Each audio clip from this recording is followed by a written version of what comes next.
अमीर बहू की गरीब सहेलियां।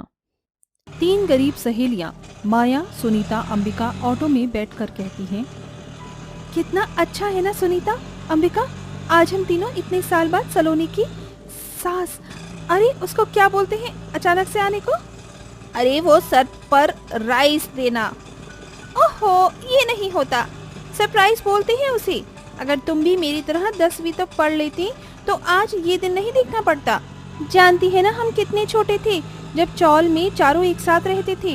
वो अपने अमीर बंगले से निकलकर हमारे साथ खेलने आती थी, तभी हमारी अच्छी दोस्ती हुई थी। यस यस, याद है। मीको, यू टेल, उसके लिए कुछ परचेज किया? यस यस, हम तीनों की तरफ से मैंने उसके लिए एक बड़ा सा कालाज लिया है जिसमें हमारी बचपन की यादें हैं। अरे भैया रुको रुको, रघुवीर नगर आ गया ना, हमें यहीं उतरना है। गोइंग का निवास यही है ना? जी जी मैम साहब, यही है। तभी तीनों अपनी पोटली लिए उसके घर में जाते हैं, जहां बड़े से दरवाजे को पार कर तीनों सहेलियां कहती हैं, अरे मोरी मैया, ये घर कितना आलीशान है, देखो तो कितना बड़ा झूमर है। बिल्कुल सही कहा तूने मायावती। ओए, मुझे मायावती नहीं, माया बोलो, समझी? अच्छा ठीक है ठीक है। अरे तुम दोनों लड़ना बंद करो, इतना अमीर घर तो सलोनी का पहले भी नहीं था जितना उसका ससुराल है। तभी सीढ़ियों से उतरकर हाई फाई साड़ी में मालती आती है। कौन हो तुम तीनों बंदरिया, और तुम्हारी हिम्मत कैसे हुई अंदर आने की? देखने से तो बहुत ज्यादा छपरी और गरीब लगती हो। आपकी हिम्मत कैसे हुई हमें छपरी और गरीब बोलने की? देखिए, हम तीनों बहुत शरीफ तहजीब वाली लड़कियां हैं, मतलब अब शादीशुदा हैं। आप हमसे ऐसे बात नहीं कर सकती। मुझे कैसे बात करनी चाहिए ये मुझे तुमसे पूछने की जरूरत नहीं है। शायद यहाँ आकर तुम्हारा कोई भी जानकार नहीं है। चलो निकलो मेरे घर से। देखिए आंटी जी, हम यहाँ से नहीं जाएंगे। हम सलोनी से मिलने आए हैं, वो हमारी दोस्त है। वो अमीर घर की लड़की तुम जैसी लड़कियों को अपनी सहेली नहीं बना सकती। चलो जाओ यहाँ से। सिक्योरिटी, सिक्योरिटी, इन्हें बाहर ले जाओ। मालती की आवाज सुनकर सिक्योरिटी आकर उन तीनों को बाहर ले जाने की कोशिश करता है। इतने में सलोनी खुशी से आकर कहती है, अरे अंबिका, माया, सुनीता, तुम तीनों वही हो ना जो प्रताप चौल में रहती थी? हाँ हाँ यार, तू तो बहुत ज्यादा बुटी फुल हो गई है। तेरी आदत अभी तक नहीं सुधरी चीजों को गलत बोलने की। ब्यूटीफुल होता है। वैसे तुम तीनों को मैंने उस जगह से जाने के बाद बहुत मिस किया। सरप्राइज कैसे दिया मुझे? बस दे दिया, तेरी याद जो सता रही थी हम लोगों को। अरे बहू, ये सब क्या हो रहा है? ये गरीब लड़कियां तेरी सहेली कैसे हो सकती हैं? तू तो शुरू से अमीरों के साथ रही है। हाँ माँ जी, माँ ने बचपन में प्रताप चौल के पास बंगला लिया था, तभी से ही तीनों मेरी बेस्ट फ्रेंड बन गई। तुम यहाँ बैठो, मैं तुम्हारे लिए खाने के लिए कुछ मंगवाती हूँ। धनिया भैया, अरे ओ धनिया भैया, जरा देसी पनीर वाली चाउमीन, डोसा और पाव भाजी, उसके साथ चॉकलेट शेक ले आइए। वो क्या है ना, मेरी तीनों सहेलियों को बहुत पसंद है। अरे वाह सलोनी, तुझे हमारी पसंद आज भी याद है। हाँ हाँ बिल्कुल, मैं तुम्हारी कोई चीज नहीं भूली आज तक। बहू, तू अपनी तीनों सहेलियों के साथ बैठ, मैं तो वेब सीरीज देखने जा रही हूँ। तेरी 3 कार्टून सहेलियों को देखने से अच्छा है मैं वेब सीरीज के सीजन खत्म कर लूँ। जी माँ जी। अरे तोहार सासू अम्मा का बोल गई सलोनी? अरे छोड़ो ना, इतने सालों बाद मिली हो तुम, बहुत सारी गपशप करेंगे हम। तभी नौकर धनिया उसकी पसंदीदा चीजें ले आता है, जिसे तीनों गरीब सहेलियां बड़े चाव के साथ जमीन पर बैठकर खाती हैं। अरे तुम तीनों जमीन पर क्यों खा रही हो? डाइनिंग टेबल पर खा लो। अरे यार, हमें नीचे बैठने की आदत है तो हम यहीं खाएंगे। ठीक है। तभी सलोनी का पति केशव वहाँ आता है। अरे सलोनी, ये घर पर कौन आया है? पहले कभी नहीं देखा। इतने अजीब तरीके से क्यों खाना खा रही है? अरे केशव, आप इतनी जल्दी आ गए? ये मेरी सहेलियां हैं बचपन की, सुनीता, माया, अंबिका। तुम आराम से निश्चिंत होकर यहाँ खाना खाओ, बहुत सारा खाना रखा है। ये लो, शेक भी पी लो। थैंको थैंको। हेलो जीजू, हम तो हर साली साहिब। अरे वाह सलोनी, जीजू तो बहुत हैंडसम है, खाना भी बहुत अच्छा बना है। अब अपना ससुराल नहीं दिखाएगी जो इतना बड़ा महल जैसा है? अरे नहीं नहीं, जरूर दिखाऊंगी। चलो केशव, मैं जाऊं? हाँ बिल्कुल, लेकिन वादा करो तुम कुछ दिन मेरे साथ यहीं रहोगी। अरे पर हम तेरे ससुराल में कैसे रह सकते हैं? केशव जी, आप ही कुछ बोलिए ना, बहुत सालों बाद ये मुझसे मिलने आई हैं। अरे आप रुक जाएं, किसी चीज की आपको कोई कमी नहीं होगी। हाँ हाँ। ओके, हम यहीं रुक जाएंगे। इतना कहने के बाद माया ने अपने बड़ी से ससुराल को अपनी 3 गरीब सहेलियों को दिखाया, जहां वो बहुत सारे कमरे देखती हैं। फिर अपने बेडरूम में ले जाती है, जहां वो एसी के अंदर बैठती हैं। अरे मोरी मैया, सलोनी तुम्हारा कमरा तो कश्मीर जैसा ठंडा है। ऐसा क्या लगा रखा है यहाँ पर? मुझे तो कूलर भी दिखाई नहीं दे रहा। जरूर बर्फ की सिल्ली तुमने दीवार के अंदर लगवाई है। अरे पागल हो तुम दोनों, वो देखो एसी लगा हुआ है ना, एसी में बहुत ठंडक हो जाती है कमरे में। सही है यार, तू तो शादी करने के बाद और भी ज्यादा अमीर हो गई है, जो इतनी ठाट बाट से रहती है। चलो मैं तुम तीनों को तुम्हारा कमरा दिखा देती हूँ, वहाँ आराम कर लो। तभी सलोनी अपनी तीनों सहेलियों को एक कमरा दे देती है और उनका एसी चला देती है, जहाँ अमीर चीजें देखकर तीनों हैरान थी। अगले दिन सुबह उठकर जब माया वॉशरूम जाती है तो इतने साफ बड़े से चमचमाते वॉशरूम को देखकर वो टॉयलेट सीट की पूजा करने लगती है। तभी कमरे से गुजरती हुई मालती उन्हें देखकर कहती है, ओह माय गॉड, ये तुम तीनों गरीब सहेलियां क्या कर रही हो? टॉयलेट सीट की कौन पूजा करता है?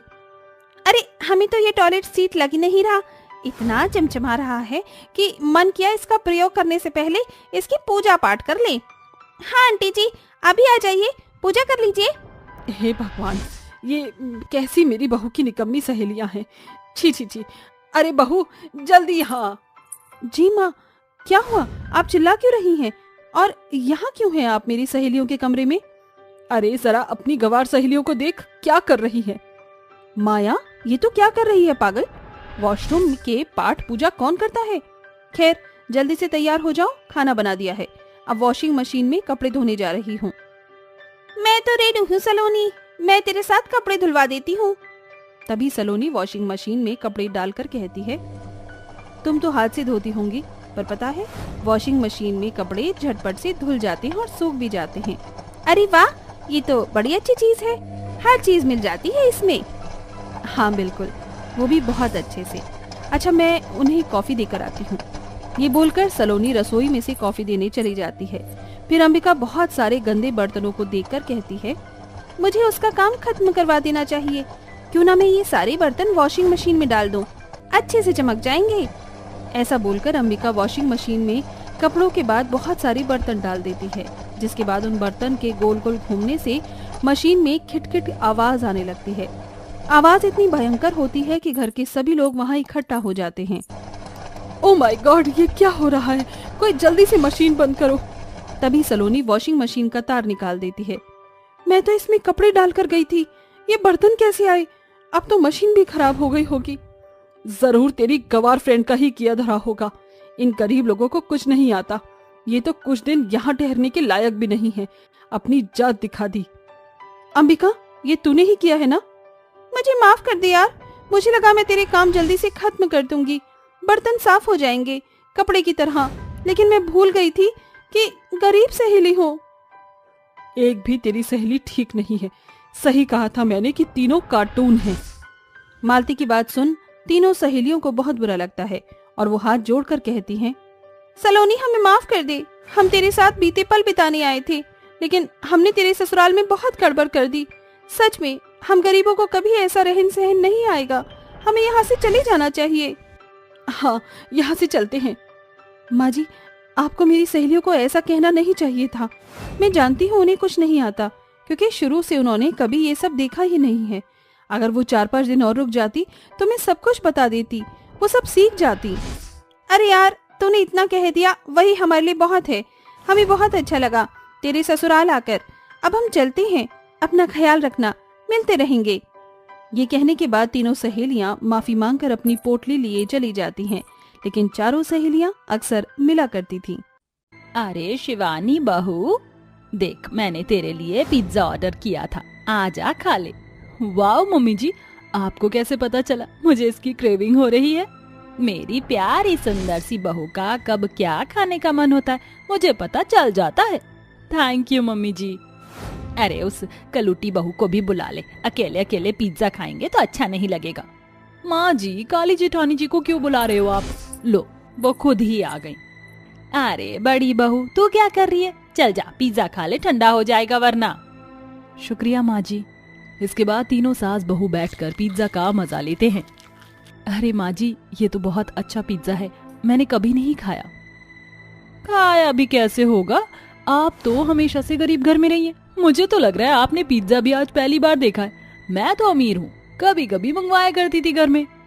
बिल्कुल ठीक बोली मेरी प्यारी बहू। शुक्र कर कुसुम, इतनी गरीब और काली होने के बावजूद भी मेरे बेटे ने तुझे पसंद किया और इस घर की बड़ी बहू बनाया।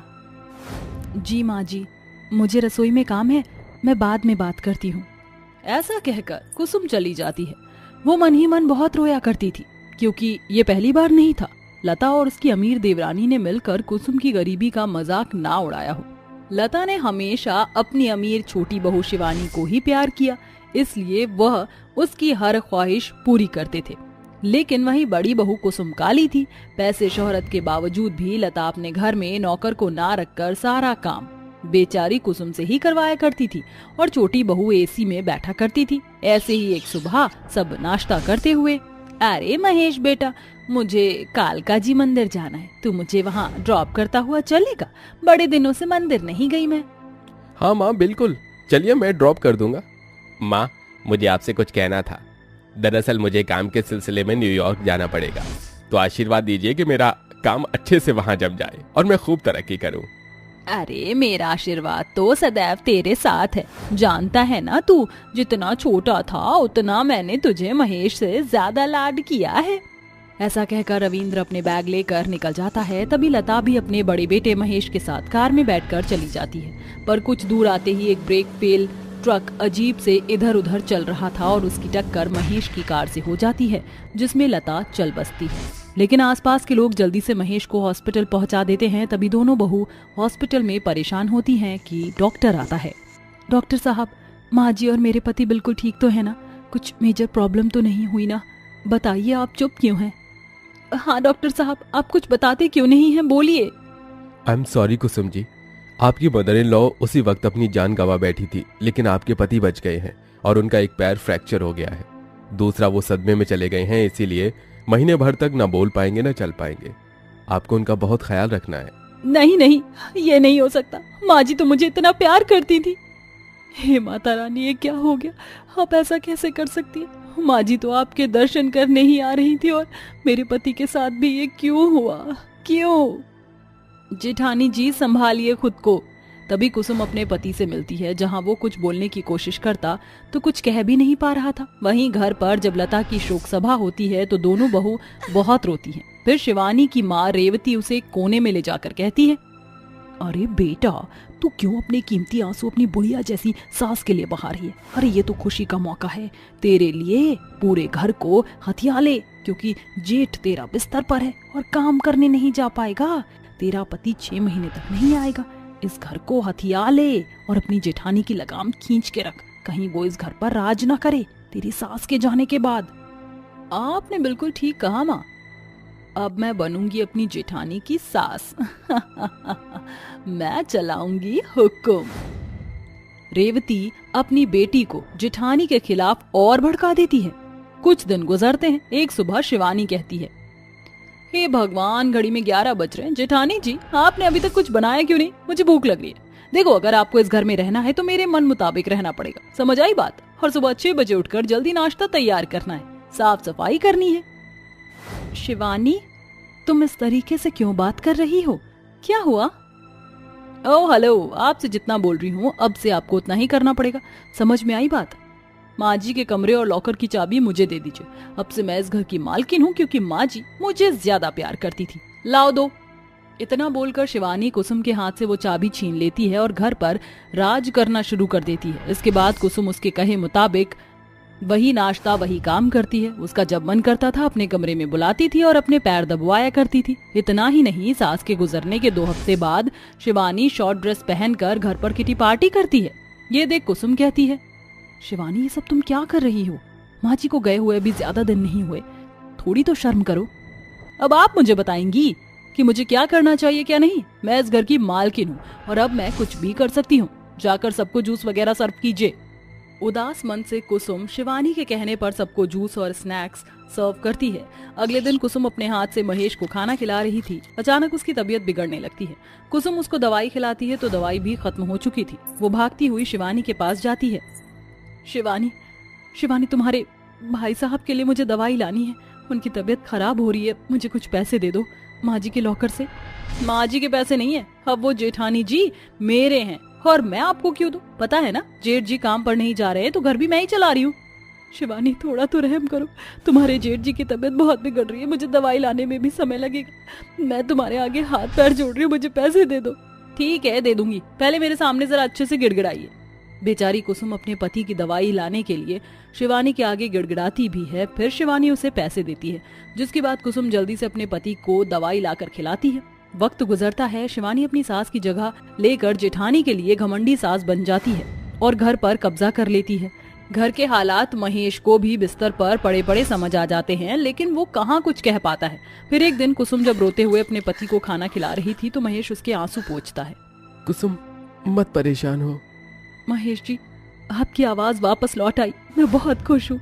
हाँ कुसुम, बस बहुत हो गया, अब तुम्हें रोने की जरूरत नहीं है। मैं रविंद्र को फोन करके सब कुछ शिवानी के बारे में बता दूंगा। देवरानी होकर उसने तुम्हारे साथ जो सुलूक किया है, मैं उसके लिए कभी माफ नहीं करूंगा।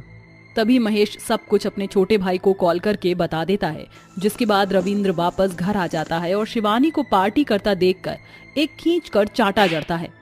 शिवानी, तुम्हारी हिम्मत कैसे हुई कि मेरी इतनी मासूम भैया भाभी को तुमने तंग किया और माँ की खबर भी मुझे नहीं बताना जरूरी समझा? तुम माँ के जाने के बाद इतना नीचे गिर जाओगी पता नहीं था। क्यों किया ये सब, बोलो? क्योंकि मुझे इस घर पर राज करना था। मैं तुम्हें डिवोर्स दे रहा हूँ, निकल जाओ मेरे घर से अभी के अभी। देवर जी, ऐसा मत कीजिए। किस मिट्टी की बनी हो तुम कुसुम? इतना सब होने के बाद भी तुम शिवानी का पक्ष ले रही हो। जेठानी जी, भाई साहब, रविंद्र जी, मुझे माफ कर दीजिए। माँ ने मुझे भड़का दिया था इसलिए मैंने ये सब किया, लेकिन आप मुझे एक मौका दीजिए, मैं फिर कभी ऐसा नहीं करूंगी। माफ कर दीजिए देवर जी। कुसुम के कहने पर महेश शिवानी को माफ कर देता है और सारी जिम्मेदारी अब कुसुम संभालती है, जिसके बाद वो सब खुशी खुशी रहने लगते हैं। दोस्तों, कभी भी अपने से बड़ों का निरादर नहीं करना चाहिए, वरना अंत कुछ शिवानी की तरह ही होता है।